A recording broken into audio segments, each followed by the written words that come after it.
Today we're replacing the radiator fans, also known as the engine cooling fans, in a 2013 Volkswagen Passat TDI SEL. That's the diesel. Had a little problem with the fan, which we won't go into, but I'll show you the results of the problem and how we're going to go about fixing it. So there are two screws in the top of the housing or assembly, cowling, what do you want to call it? So there's two screws in the top. So here you can see I got the flashlight pointing, and I've got the Torx bit still in the screw, so you can see where it's located. It's right underneath this radiator hose, this radiator connection right here, right? So you're at the top of the engine. You've got the air intake right here, right? You've got the air filter right here, and then go down right underneath that radiator hose. You can see that screw right there. I left the Torx bit in there so you could see it. So you unscrew that one, and there's one on the other side on the top. There's only two on the top. So now we're on the other side of the engine. This is the passenger side. And you can see you have some components here for the radiator. Let me come back a bit, right? And then again, I put the light on it, and I left the Torx bit in there so you can see where the screw is. So you get an idea where it is. Okay, so you're going to unscrew that one also. And those are the only two on the top. I was able to do those with a simple ratchet and the Torx bit. No problem. I didn't have to remove any additional components on the top to get that out. When you get under the vehicle, you're going to disconnect the electrical first before you take the screws out. So this little red tab right here, you push that up to disengage it. And then sometimes these are tight, especially if they've been on there a long time. So it might take a little wiggling. And then separate the electrical input from the fan assembly. And then take that and just tuck it up out of the way. Make sure it's not dirty up there. So you're going to disconnect the electrical first. And then you have two screws here. You see one here. Here, I'll put the Torx bit in there so you can see it. If I can get it to stay. There it is. Get some light on that. Okay. You see that right there? There's one on this side, and then there's one on the other side, looks just like it. Now this one is pretty darn easy to get to. You can see that, right? Let's go have a look at the other side.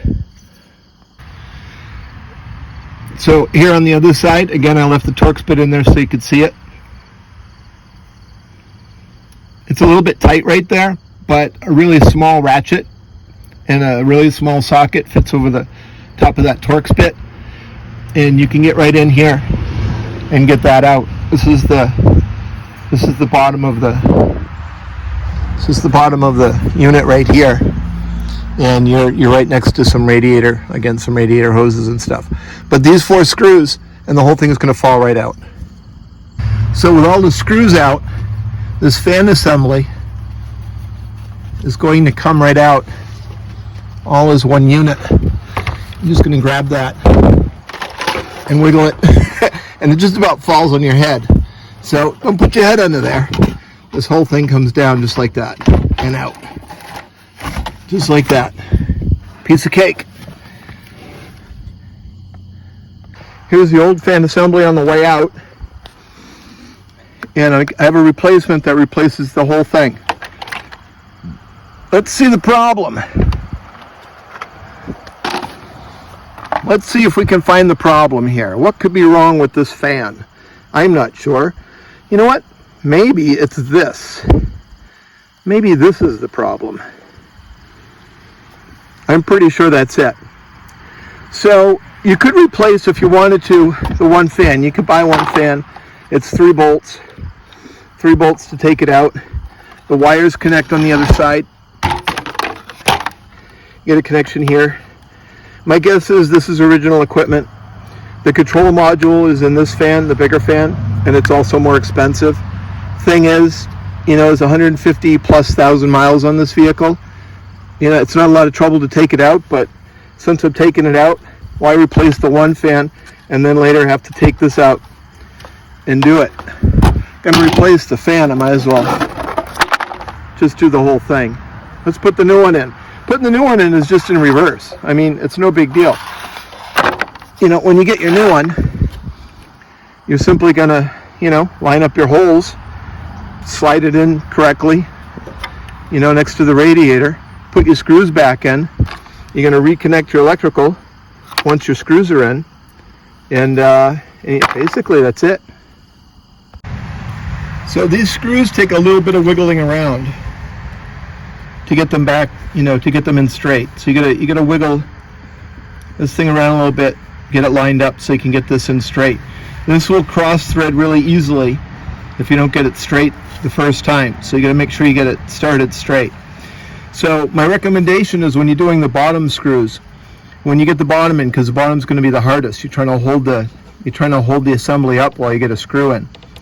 Try and get the bottom in, but don't tighten it completely. Get it in to hold it up, and then come up top and get the top in so you have space to move it around.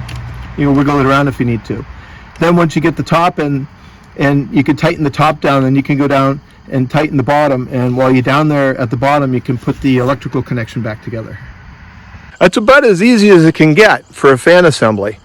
Didn't have to take anything else off the car. You know, some people like to take other parts off to make it easier to access the stuff. You know, there was, you know, it's a little, takes a little patience. It's a little tight when you're over near the air intake. You know, the intake box and the filter. You know, the intake filter, the air filter. It's you know, but a little bit of patience and you can get that thing out. I ain't taking that whole thing out. I mean, I made a video on the same time. It didn't take me not even 30 minutes. So have at it.